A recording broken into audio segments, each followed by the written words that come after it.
with me, sing it. See, I know you as a father. I know you as I know you as a friend. yeah, I have been. All the goodness. Yes. 'Cause all my life you have been faithful. All my life Yeah. you have been Come on, come on, come on. All my life you have. all my life you have been so Yes. And every breath that I will sing. I'm the goodness. Come on, come on, come on. Sing all my life you have been faithful. All my life you have been faithful. All my life you have been so good. All my life you have been so good. In every breath, Every breath I will sing. I'm the goodness. Hey, right here, come on. I got another one for you. And it goes like this. Say, who can stand against the Lord? No one can. No one will. Come on, sing with me right here. Come on, sing it. Say, who can stand against that King? No one can. No one will. Oh, oh, victory belongs to Jesus.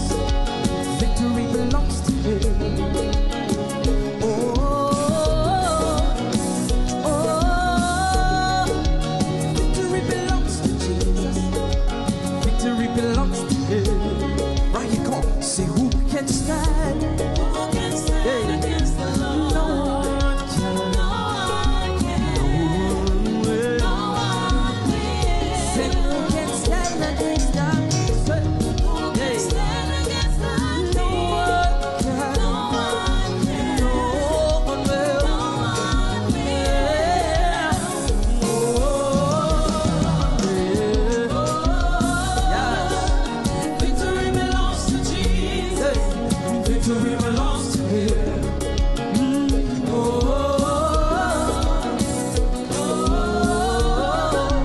Victory belongs to Jesus. Victory belongs to Yes, that's it right there. So we put our trust in You. So we put our hope in You. You will deliver. Come on, I find, yeah. victory. And forever, forever, victory, yeah, forever, I find it, yeah. Sing, You will deliver, provide. I find. Come on, somebody, come on. All the worshipers, let me hear you. Forever, we will deliver. I find. Yeah. Sing, You will deliver. You will provide. I find. My victory. You're forever victory. Yeah. Forever. Hey. And I find mine. Hallelujah. So the victory belongs. Victory belongs to Him. Victory belongs to Jesus. Victory belongs to Him. Oh yeah. Victory belongs to Him. Victory belongs to Jesus. Victory belongs to Him. Hey, come on. So we put our trust in You. Yeah, we put our hope in You. Yeah. Yes. Dansez pour le Seigneur. Come on, somebody. Any worshipers in the house? Algo cosa. Yes. Hallelujah. Yeah.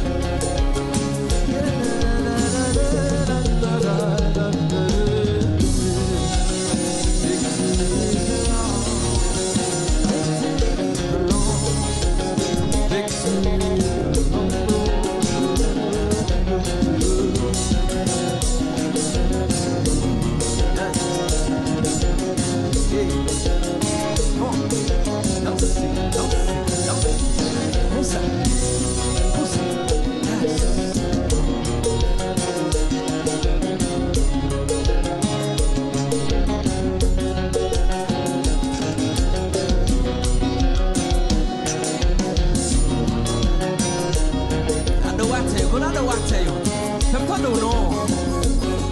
Yes.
It is time for Yes with Yesse. Please welcome your host, Yesenia Leva.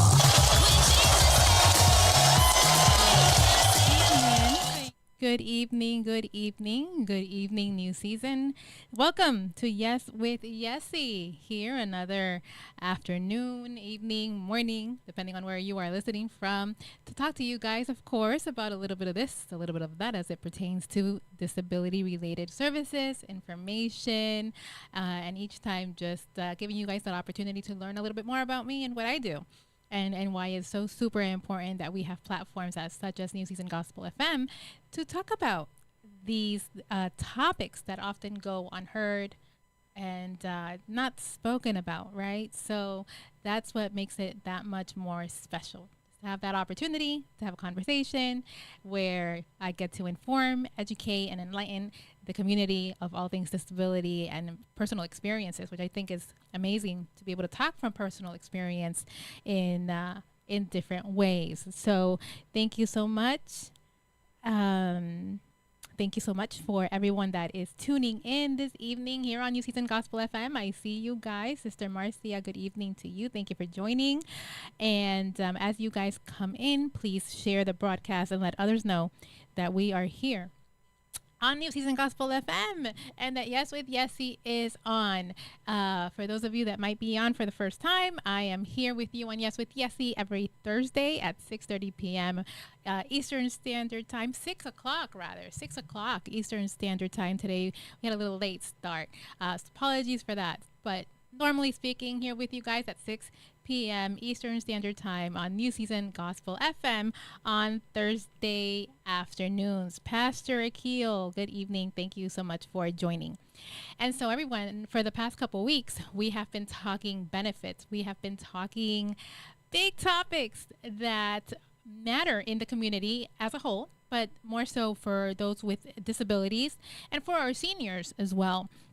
And those have been topics of Social Security, how to apply the do's and don'ts, Medicaid and Medicare. What's the difference? How do I apply?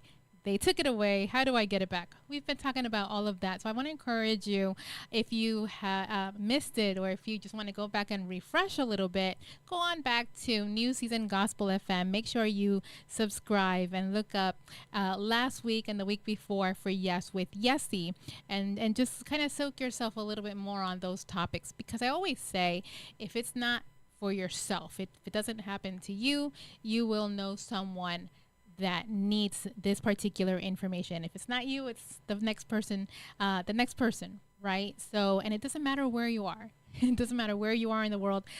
These are services that are available to everyone as a whole.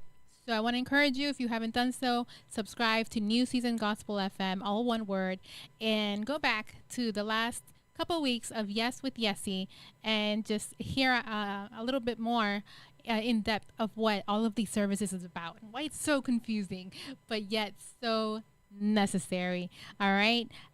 Sister Blossette, good evening. Thank you so much for joining. And so tonight, I'm going to go a little bit different. I'm going to go into a little bit different of a topic, but I think it's very, very important.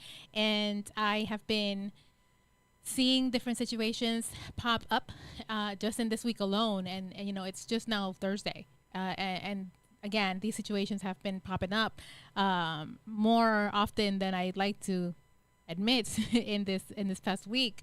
And so, you know, I'm going to talk to you guys from an emotional perspective as someone born with a disability and living with a disability. And why is that different? It's different from someone that perhaps acquired the disability later in life. And there's this kind of connection. There is this connection from an emotional standpoint. When you were born with a disability, it's one way, versus when you obtain that disability later in life, it hits you differently. It's a whole different ballgame from an emotional perspective. And so I'm going to talk to you guys about how living with a disability impacts someone from an emotional perspective. Living with a disability, that means you were born with a developmental disability. You were born with some kind of physical, emotional, cognitive impediment that affects your entire life, in a sense, right? From the moment that you are born to now. And what I want to talk to you guys about is the emotional impact of unexpected change and why it impacts people with disabilities. So if you hear that, you're like, well, what do you mean? Change for people with disabilities as we grow up, as we become adults, becomes very difficult. As we are children, you know, as we are born and we're children, we're kids, we have to go with the flow. We have to go with it, right? We have to go through all the changes. And if you are not so familiar, some of those changes growing up, born with a developmental disability, those changes range from different hospital stays, constant hospital stays, encountering different doctors, different specialists constantly, having different surgical procedures done constantly, or having to live with an IV in your vein more often than we'd like to admit, or it could be going through treatment, different treatments. This treatment doesn't work. Let's try this treatment. I remember something as simple as when I was in what used to be Miami Children's Hospital, my IV would be bleeding all the time, constantly. So we had to go back and do the IV again. And it was a constant thing. So some things that for so many are a once in a while situation, for us is a constant situation from a medical perspective. Yet we go from something consistently to constant change, different treatments, as I mentioned, different hospital stays. And this is just from a medical standpoint. Now imagine that plus whatever we're living at home. You move, or you are born, your parents are divorced, or single parents, or you're raised by a caregiver.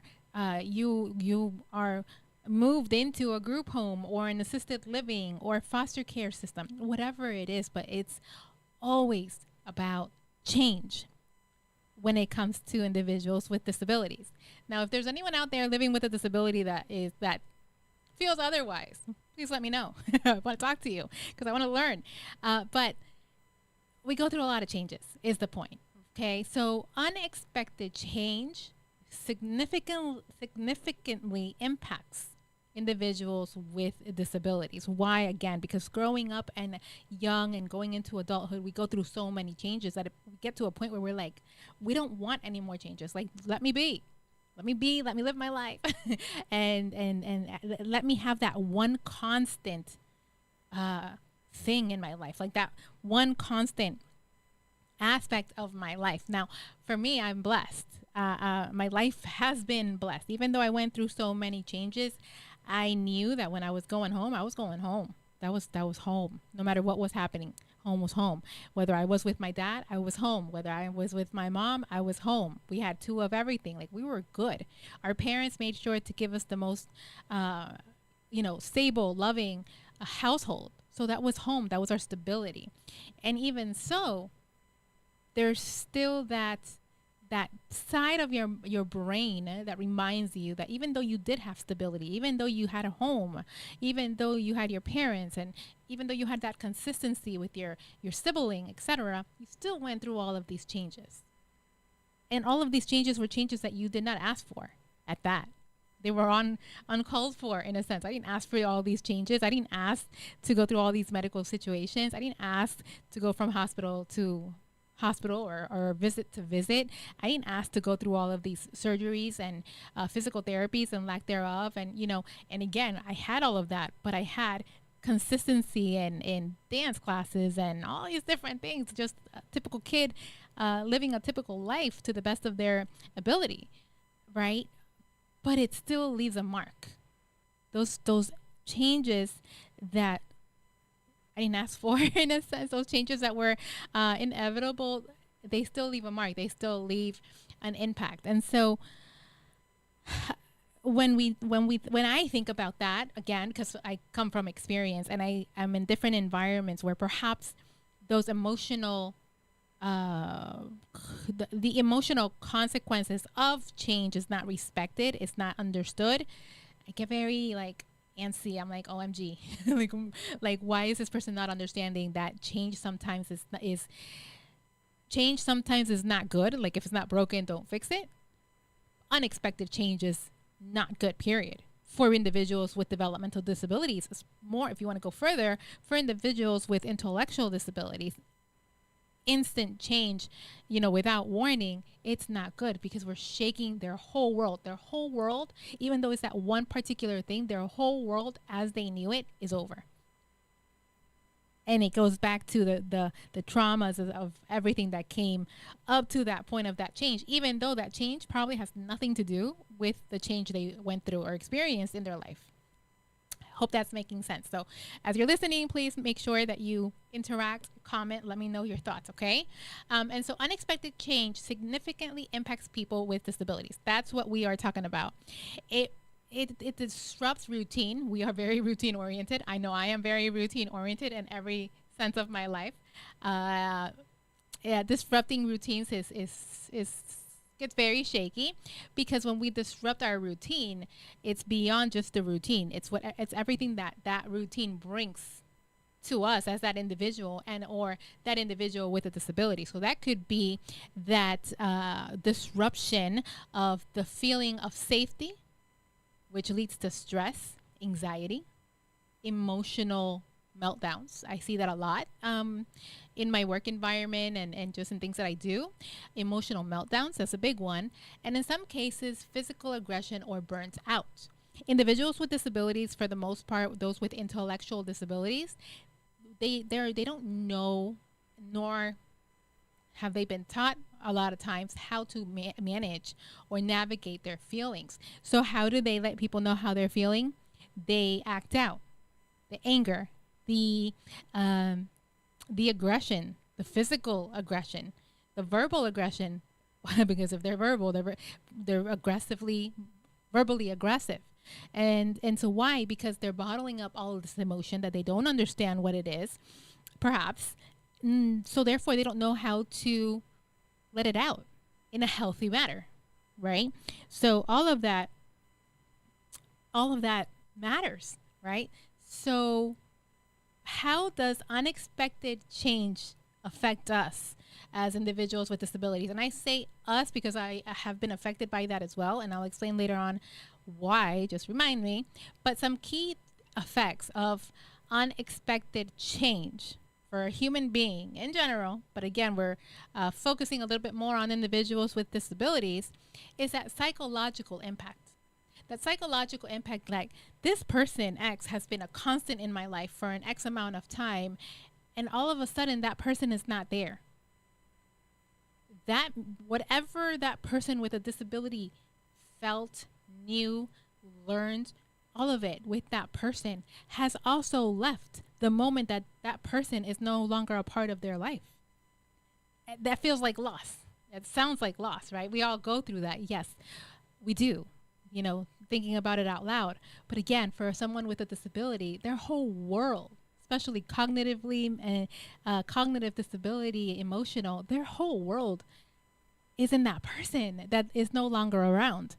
And so when we sporadically or instantly just remove someone from that person's life, it's not good. But there are ways to make it a little bit less difficult. And that is preparation. As anything else, right? Preparation. If it's completely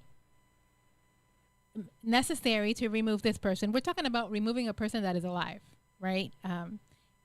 Grief is a whole nother topic for another day, but we're talking about removing someone that is alive, someone that in the workplace, someone maybe a family member, a caregiver, and removing that person from the life of that person with a developmental disability. What does that do, right, to that person? And it's a lot of emotional turmoil.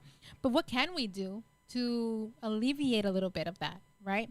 And that's preparation. Like anything else, you would prepare, have those conversations, have those uncomfortable conversations like, hey, this change is going to happen, and so is not going to be here anymore, or they're going to be here less time than normal, whatever it is.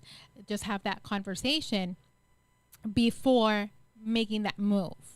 Okay, that's so important. I can't express to you how important that is. But going back to how a person reacts with change, with sudden change, there's a lot of ways in which they react. So psychological, again, we go back to the psychological impact, the high levels of anxieties, stress, feelings of being overwhelmed, because perhaps that person helped them in so many ways, was kind of was their safety in a sense, was their go-to person, right? Yes, losing a sense of security, like that was my person that took care of me and made me feel safe, and now that person's no longer there. And imagine if you take that person away from literally one day to the next, it is detrimental to the complete health, mind, body, and soul, mental health of that individual with that disability. Right. Again, I hear this and it's like, yes, for everyone across the board. But everyone, in a sense, in quote, can deal with it. Someone with a developmental disability, emotional disability, cognitive disability stays there in that moment of how they're feeling for a long time. So then it becomes traumatizing in a sense for that person. The behavior reactions, the reactions from a behavioral perspective, the sudden changes trigger outbursts, tantrums, self-harm, definitely total emotional and physical shutdown. And so they fall into this depression. And so I'm talking about this because, again, as providers, as caregivers, as family members, even at times, we have to be mindful that not everyone reacts to everything the same way. Everybody's different. But even more so when you have a disability and we experience those things that we talked about a moment ago, of that feeling of security with these individuals, that feeling of community. When I always talk about community, that feeling of community, and whatever was their safety net, whatever made them healthier and happier and calm, and collected, it's gone. And then these behaviors come out. These behaviors come out because this person's entire world has been shaken upside down. So we talk about the key effects, the psychological turmoil, the behavior reactions, and then is a disruption of routine. I'm a routine person. I think routine is important. Routine is a part of life. It's a part of each individual. I personally, I want to say I don't do well with change. I've come to become accustomed to it because change it is what it is. So I'm a little bit better at it, but there was a time where I'm not good with change. I'm not good with change in anything. And I've lived in my house for over 20 something years, that's home. And so that's a whole nother thing. So the routine, and when you disrupt or change somebody's routine, it really matters, because for a lot of people with disabilities, their routine is so rigid that's what keeps them going. That's what keeps them organized. That is what keeps them emotionally stable. That is what keeps them doing the things that can help them to be a little bit more independent, whether it's things at home, whether it's community, whether it's a little bit of employment related situation, anything at all. Everything is routine for an individual with a disability, more so those with intellectual disabilities, autism, etc., because their disability calls for routine. So when you disrupt that routine of the individual, where someone is removed, where a part of their life is removed, just be ready for the consequences that are to come with that person's behavior and emotional reactions, to these changes. Routine is everything. It is the rigid routines, because they are essential for coping with this different world, complex world that we are living in. And these, when these routines are broken, it can literally cause a sense of a loss of control. There's a madness for everything, because when we lose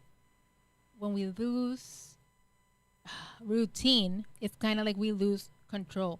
When we lose routine in where we go, what we do, the people that are in our lives, and there's constant change, the same way that it looks on the outside, the changes that we don't know what we're doing, the people leaving, that's the same way, if not more, that it feels like and looks like in a person's head, if you can imagine that.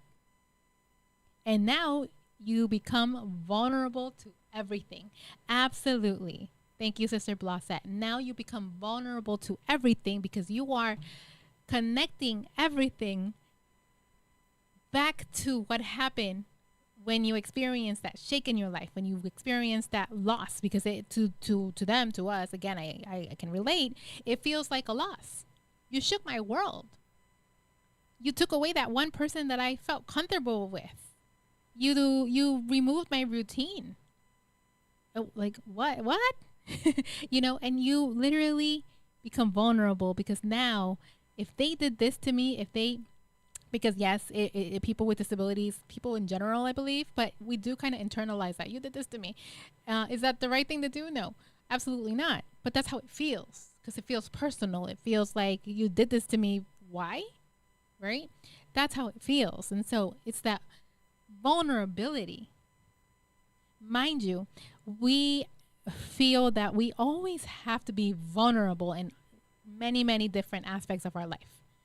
Okay, so when we give society, when we give the world, when we give our employers, our co-workers, when or our friends, when our students that I work with open themselves up to someone like me as their teacher, and let's say, God forbid, I leave them or I whatever, they feel betrayed.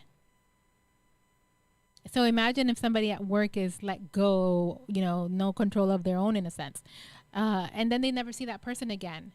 It's internalized to, what did I do? What did I do wrong? Why did they leave me? What could I've done better? That person with that disability internalizes it because they don't understand sometimes the outside world, how things happen. It's about them. It's internalized to, what did I do? How can I bring them back? So as people out there, we have to be very careful in how we make decisions to remove people from a particular environment, or as parents, really paying attention to the emotional perspective of a situation in the family that is going on. If it's separation, divorce, like how it's going to impact your son, your daughter. It's just very, very important that we be mindful of how it's going to affect everyone. Young Boys Incorporated. So you become vulnerable to absolutely everything. And that's not the way it should be. It's not the way it should be. We live in a world where we have to be vulnerable all the time. So it shouldn't be, we should have the ability, the opportunity to be safe, to feel safe in different situations. We talk about safe spaces, and I know some people are not a fan of saying safe space, but again, we're so vulnerable and life throws so many things at us that when we find that place where we feel safe, that becomes the safe space. And for that safe space or person or whatever they want to call it to be removed for what they know of as no reason is very harmful. So again, we go through the different things, behavior from a behavior perspective and psychological perspective, and how it affects people with disabilities when it's unexpected change. And then you also have the routine. All of this is it disrupts a person's routine. And again, we live by routine. The rigid routines are essential a lot of times for coping with a complex world, with a crazy world, with the hard stuff. So when these things are broken, again, it can cause a sense of loss of control.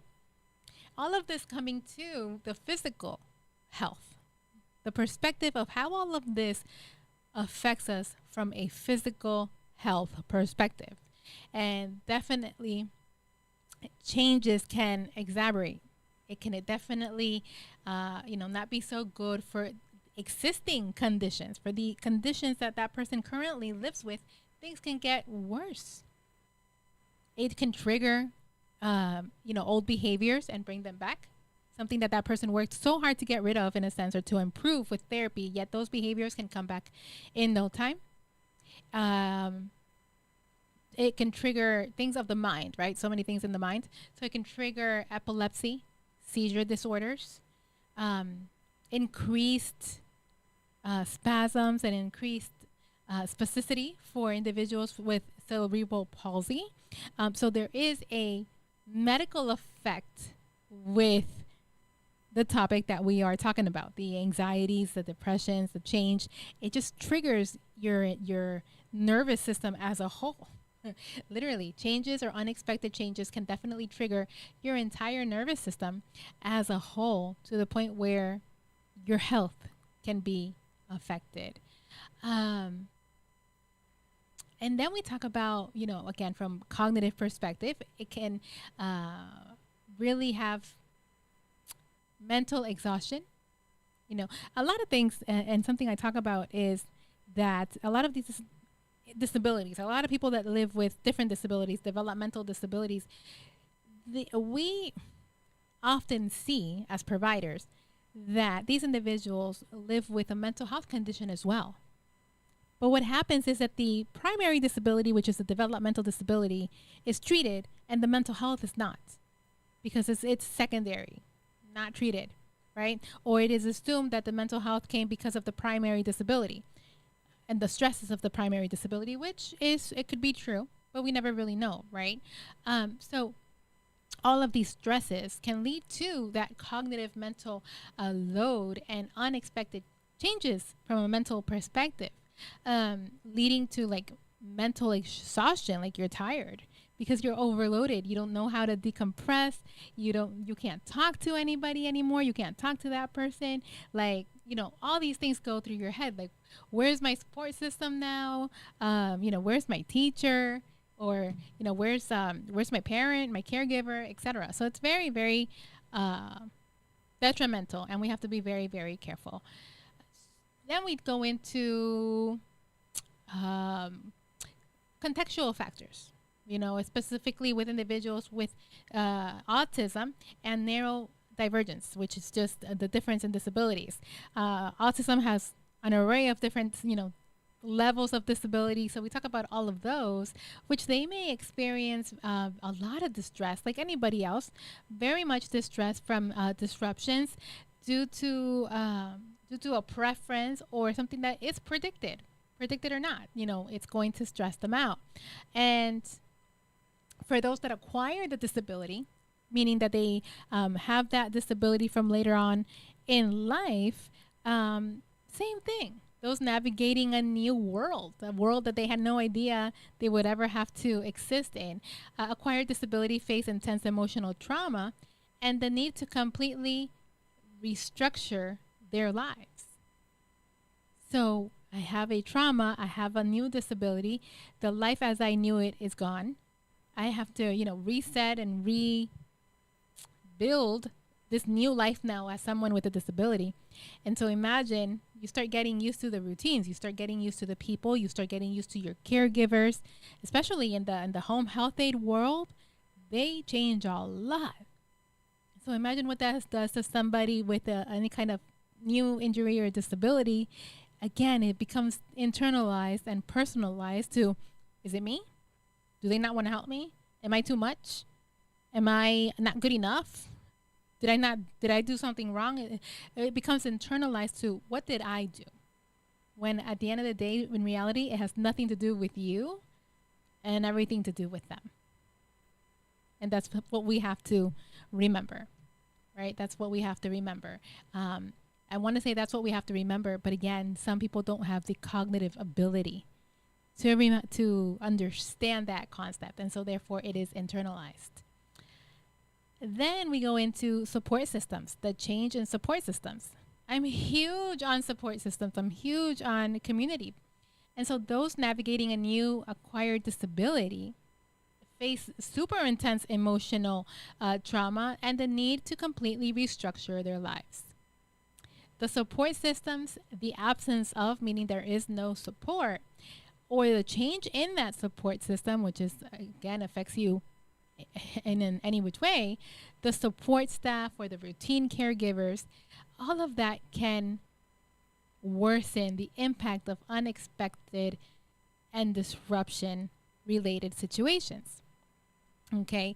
In other words, if I have a support system and there's sudden change, that support system as I knew it is no longer. Now I get new caregivers. Now I have a new nurse. Now I have a new therapist. Now I have a new teacher. Now I I'm just giving you examples of all the things that we as people, but more so as people with disabilities, can have or need, or whatever the case may be, where again, if that person is no more, if that situation is no more, if the home is broken, if I get fired, whatever it is, it will bring a negative emotional and mental effect on the individual living through that situation. And then we go into coping strategies. Okay. How can we cope with all of this that we are talking about? How can we cope? How can we help others cope. And I know for my students, just to give you an example, a lot of them, they use different ways of doing things, right? So some of them are verbal, like you and I, and they speak.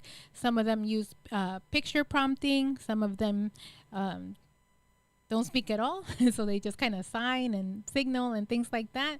But what is the strategy in which we can talk to that person, to someone, and help them cope with whatever is going on with that separation, with that loss, etc., using schedules, using visual aids, using schedules, being consistent with that, and making daily tasks predictable. So now I don't have this that was so constant in my life.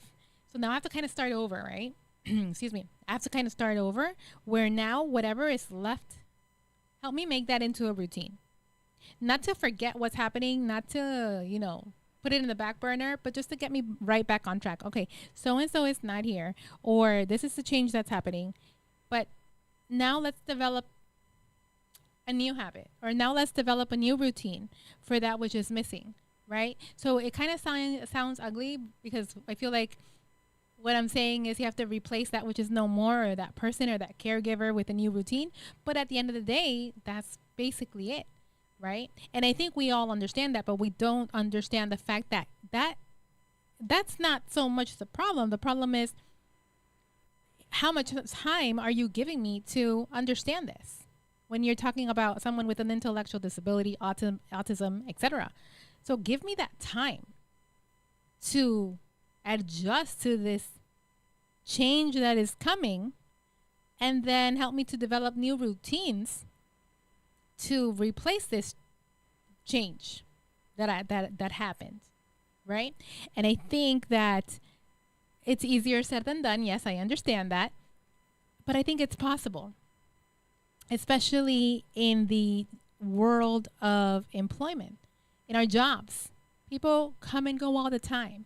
We have to let people go and bring in new people all the time, unfortunately, especially in social services. But if I already know that I have an idea of letting somebody go that works with my individuals with disabilities, if I already know this, and I already know, when I'm planning on doing this, then plan it. It sounds terrible, but plan it. I'm not saying to give this person a warning. I guess, yes, I am. I am saying to give this person a warning, like, hey, unfortunately, this is the situation. I have to let you go. However, let's start preparing the students, the kids, wherever you are, of this change that is coming. Do you have to announce it to the whole world? Yeah. I want to say no, but yeah, you have to let the people know. Let the people in the job know, like, hey, this is a change that is coming. Say, make it nice. Say they're going somewhere, whatever it is that you have to say to make it look, decent, and let them know, like, hey, so and so is not going to be here. And so you give that person, those people, those students, that group, whatever, that chance to adapt mentally and emotionally to so and so is no longer going to be here. Because if you give them the cold news of that change, again, it is not going to go very well.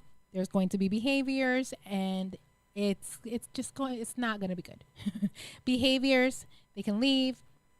You start getting just different behaviors that weren't there before, because you fail to realize that you have caused them a complete change in their lives.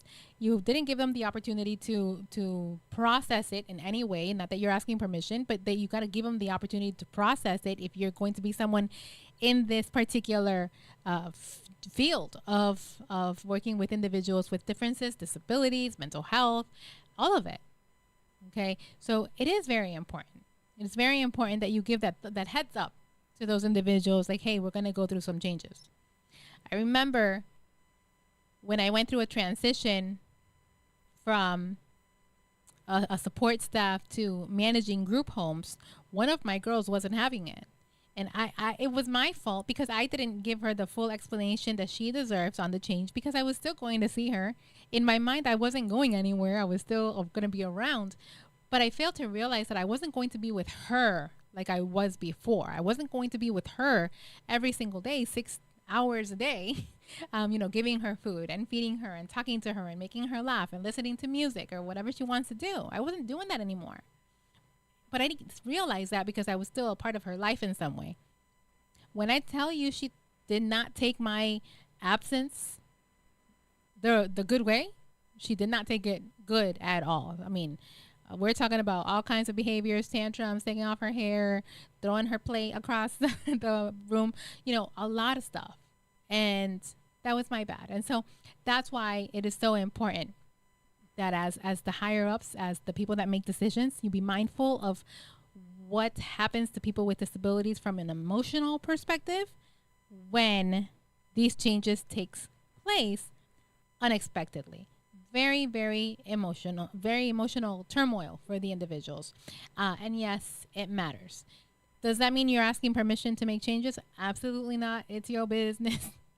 It is your family. It is your whatever you want to call it.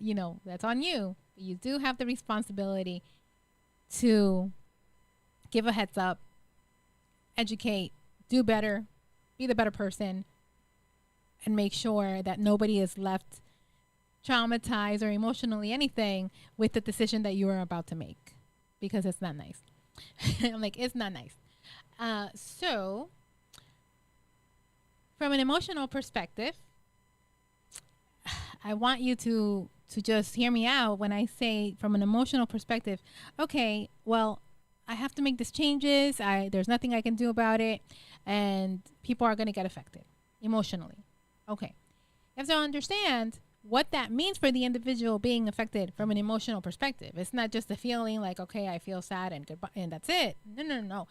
More, so much more comes with it. So emotional changes in general, right? Like what we're talking about, the emotional changes like grief, anger, depression, all of that really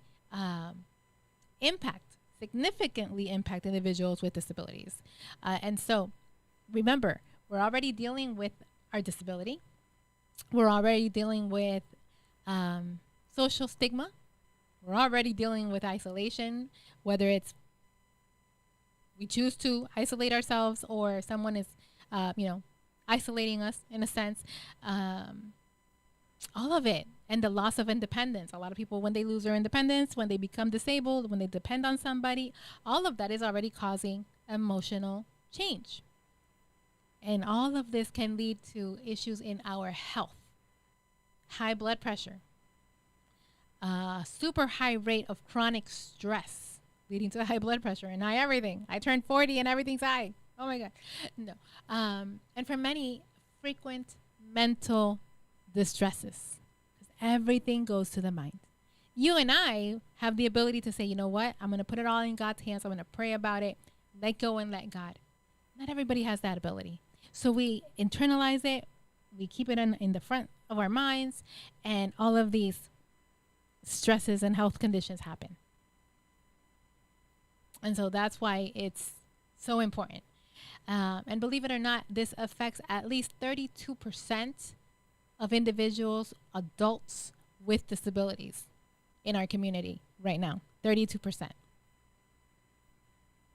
Okay, so it is a big deal. It is something that, should be addressed across the board. And change needs to happen. We need to be mindful how we treat people. We need to be mindful that everybody is a human. How you talk to people definitely matters. How you deliver news matters. How you remove people from a safe space, how you remove caregivers, etc., from someone with a disability matters. It's just like removing, I'm a different case. I'm a whole different case. But let's just say that you were to remove my cane away from me. If I were somebody else, I would get really upset because you're removing the thing that I depend on to walk. It's the same thing. Again, that's not my case. But a lot of people, because the cane is a part of them. Same thing with the whole world that we're talking about, and the caregivers and the teachers and all of this. It's a part of our world. So imagine that feeling of, you have just removed part of my world. What am I going to do now? So key impacts of these emotional changes leading to those mental health struggles is those individuals with disabilities facing a higher risk of depression and anxiety, They go from blooming to talking to everything to now being shut down all over again, something that we work very hard to get out of, all for one change, all for a change in what is familiar to us. Individuals with disabilities actually face higher risk of depression and anxiety, and it is often triggered by the need to navigate these environments, these communities, these situations, and the inaccessibility of environments and social stigmas. So all of that together is a lot. And so imagine somebody, again, we talked about that becomes disabled, injured, whatever it is. They're grieving. They're grieving the life that they no longer have. They're grieving the life that they knew. And now I have caregivers. And now I have people walking in and out of my house that I'm not familiar with. And you're constantly changing them. And my house is not accessible for me. And like all these things, it's a lot. It is a lot.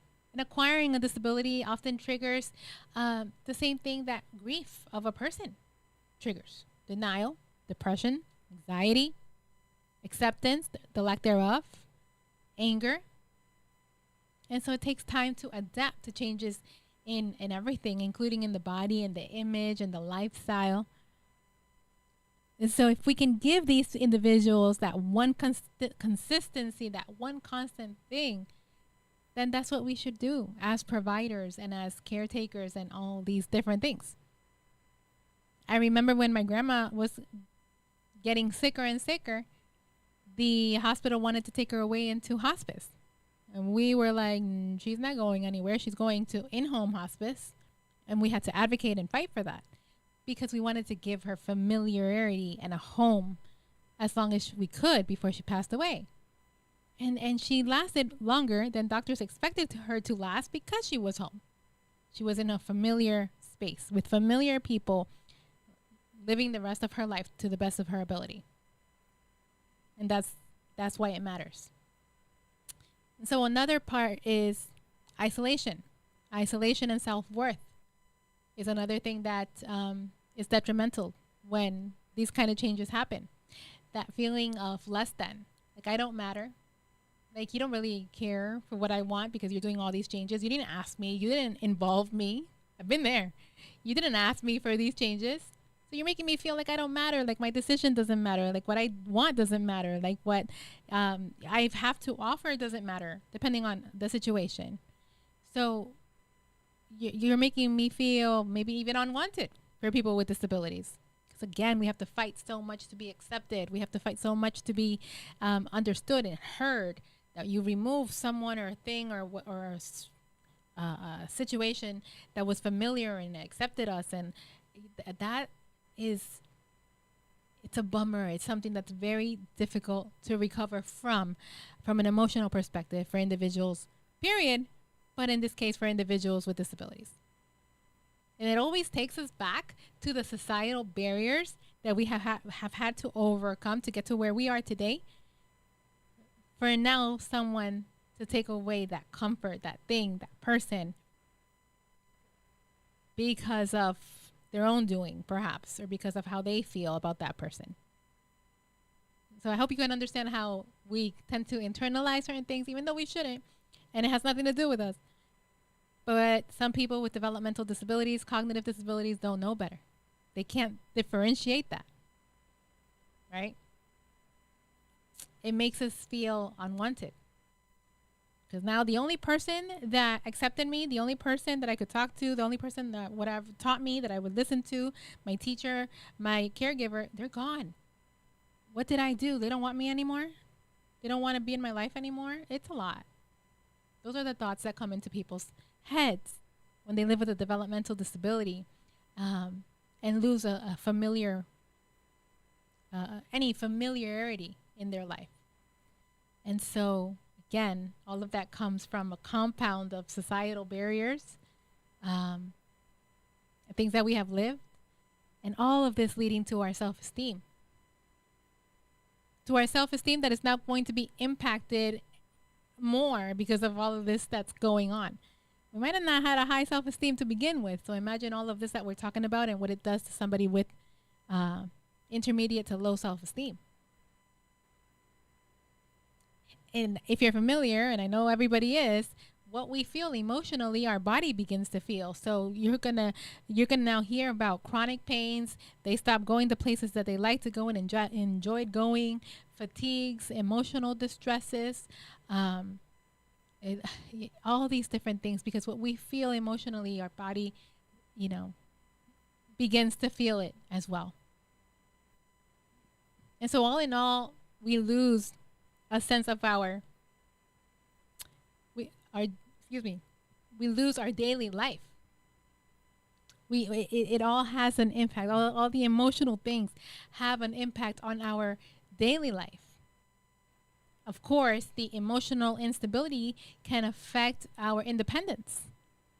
And for some, if not many, as children with cerebral palsy and other disabilities, being up at night, not being able to sleep, and they're 5 times more likely to experience these emotional turmoils than their peers.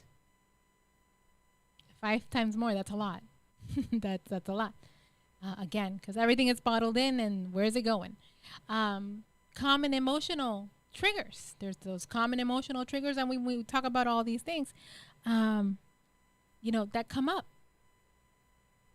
Negative attitudes. Negative attitudes is a big one, because I have all of this inside. Where's it going? So I'm going to manifest it, or it's going to manifest in my behavior and how I talk to you and how I look at you. As a person with a developmental disability or cognitive disability, you did this to me. Is that the right way? No. But they don't know better.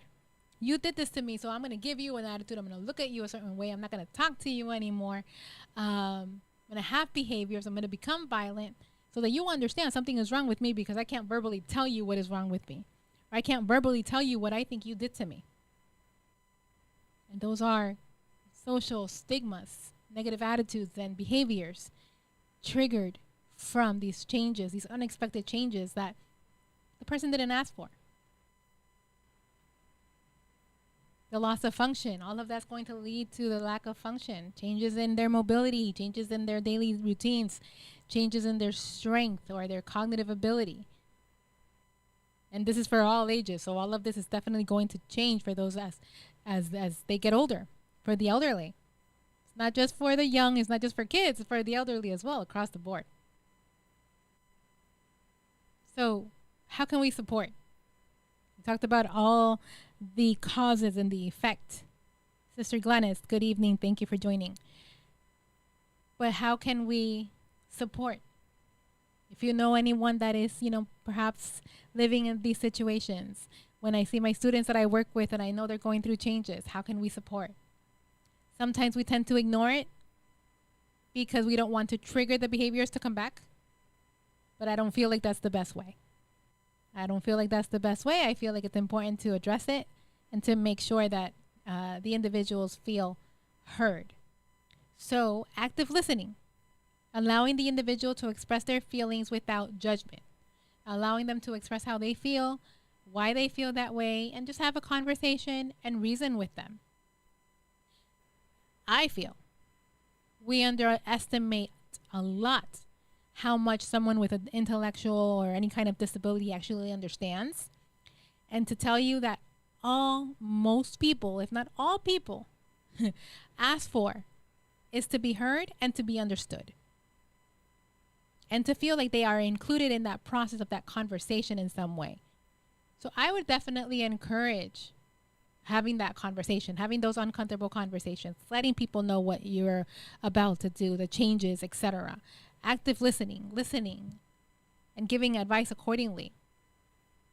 Don't judge them. Society does that a lot. Enough. Don't judge.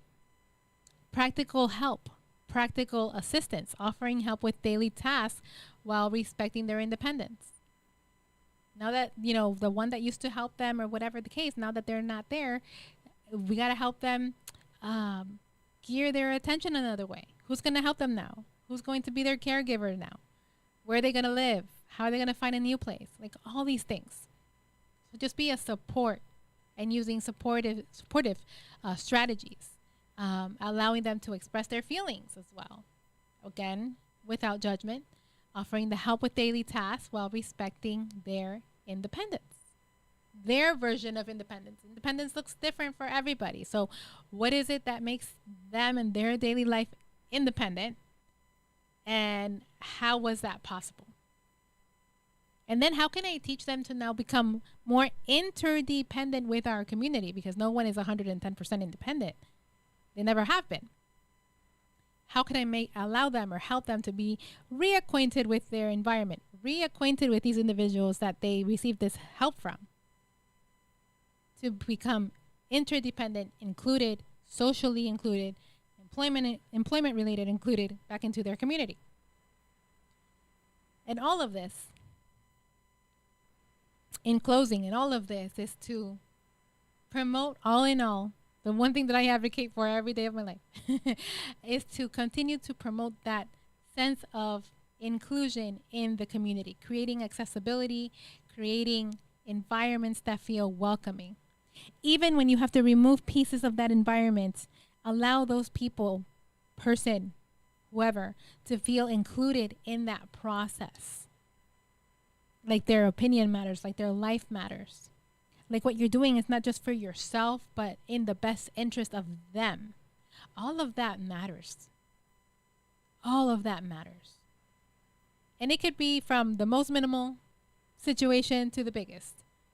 As people with disabilities, we go through so much every single day that all we ask for is to feel heard, feel included, feel respected, feel like our opinion matters, our emotions matter, all of it. That's what everybody wants to or needs. That's what everybody needs. But for individuals with disabilities, it's a little bit more because of the lack thereof. Nobody asked me if I want to have this disability.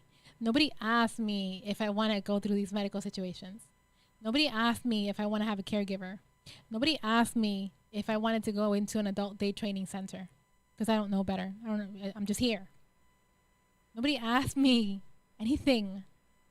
So in the small parts, if someone with a developmental disability, intellectual disability, feels comfortable with someone that makes them feel like a human being for whatever reason, do the best that you can not to disrupt that situation for selfish reasons, for your own needs, without addressing it in some kind of way. Again, it's not to put your business out there and, everybody got to know. No, but you do want to address it. It's very important that you address it. And that's my story. And I'm sticking to it. I personally have gone through different situations like that. I've been blessed to be surrounded by community to help me through those situations, through those thoughts, those processes, and understand why the feelings and why certain thoughts and all of that. And I've been blessed to be around people that respect it. And it doesn't always have to do with my disability, but it stems from there. And then every situation that we go through moving forward, whether it's loss or whatever it is, it's going to trigger something. And I'll give you an example. Maybe about 4 years ago by now, I lost somebody very close to me. I talk about it all the time. It helps me to talk about it. And I'm not scared to talk about it anymore. And I lost this person, huge mentor of mine. And he traveled a lot, so he was out of town. And so I didn't talk to him for a couple months, and he passed away, unexpectedly passed away.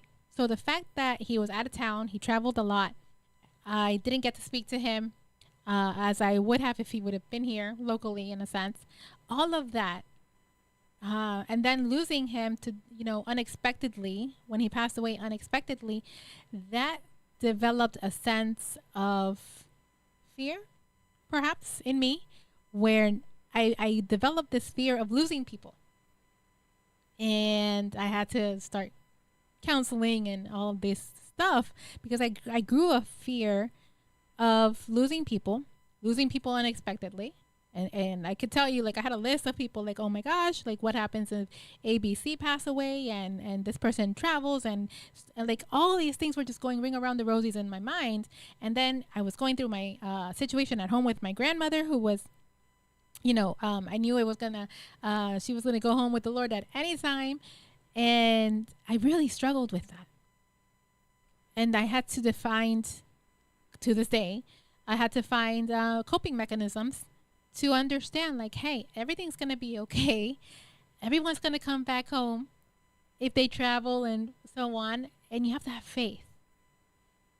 The biggest thing that helped me get through it, work through it, that helps me to this day, because I'm still working through it, is the faith in knowing that God is good, God is faithful, and that, no, it's not going to... This one situation doesn't mean that it's going to happen again and again. That was just something that it was in my mind. But I had to work through it. And so it's important to allow each other to talk about whatever it is, to talk about our differences, to talk about the things that we go through, to talk about the loss of someone that we loved, to talk about, what they brought into our life, the joys, all of it. It is important that we allow each other to be heard without being judged. And that is more so for individuals with disabilities. And so with my situation of loss, etc., if people travel, like my mom had a time, I don't want to say she had a time. My mom travels occasionally, and she travels. She's had the amazing opportunity to see different parts of the world. And sometimes, I love you, Mom. Sometimes she would send a text message at the airport going to so-and-so with so-and-so. I'm like, I'm like, what? And so I had to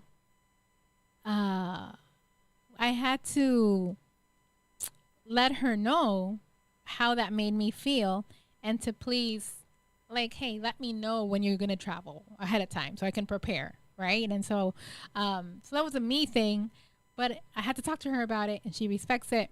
And now let me know with a little heads up. Where are you going? What we're doing here, so that I know where you are. God forbid something does happen. Like, we need to know where you are, who you're with, how to contact you, the whole 9 yards. And that's for everybody that travels. Deacon Darren, if you're there, Deacon Darren knows.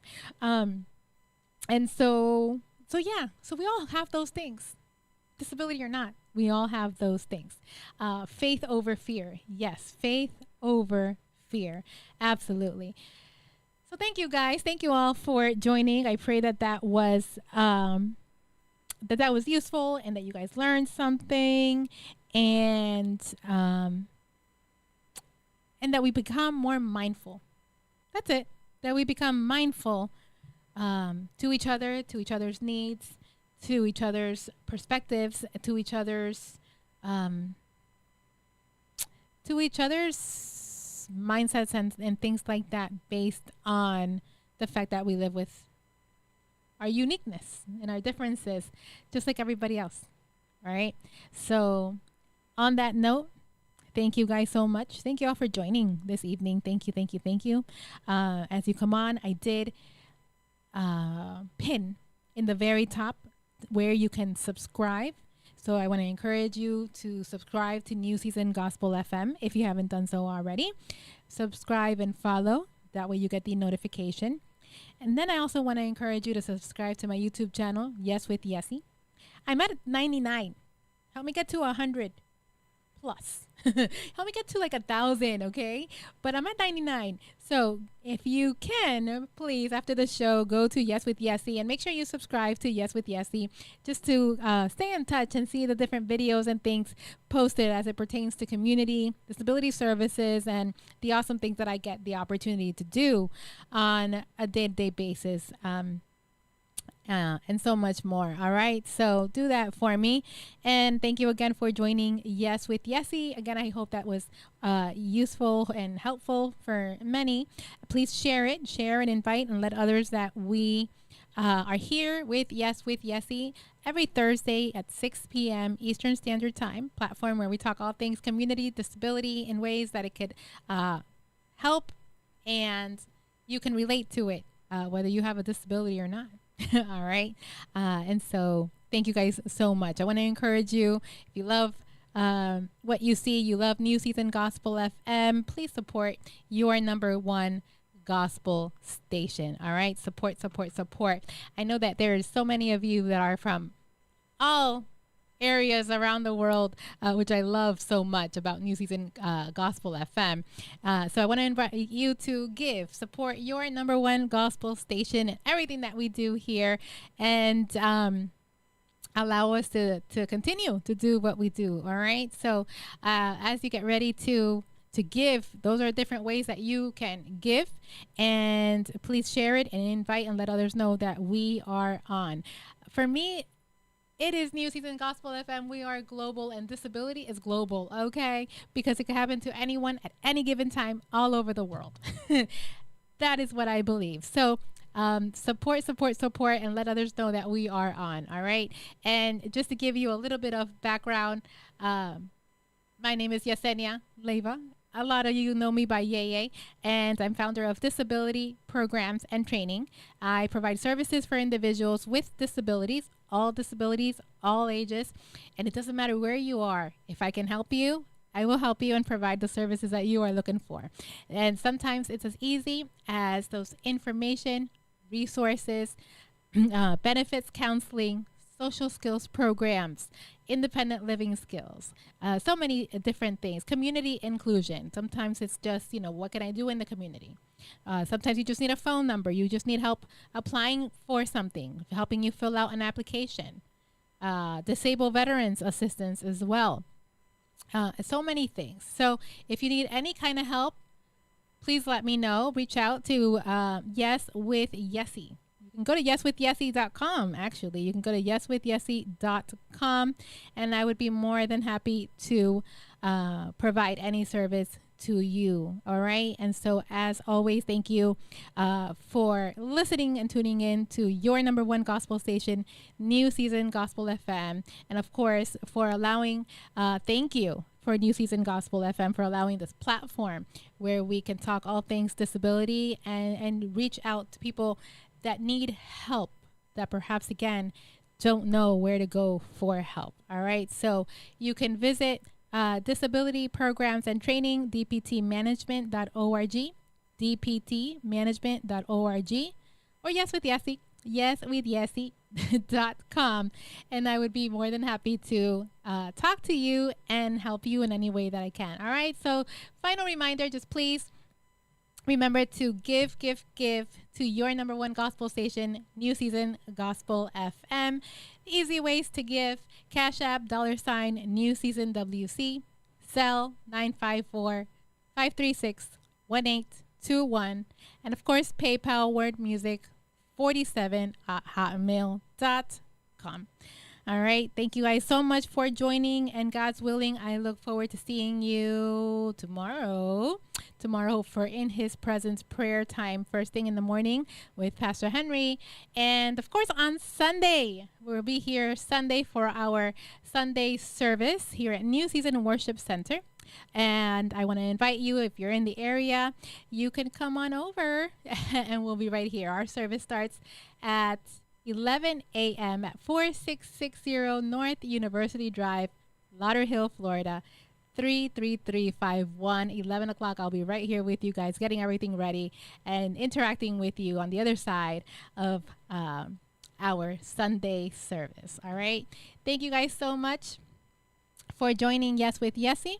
And I look forward to seeing you next week, God's willing, Thursday, on another episode of Yes with Yessie. Have an amazing rest of your day, evening, and I will see you then.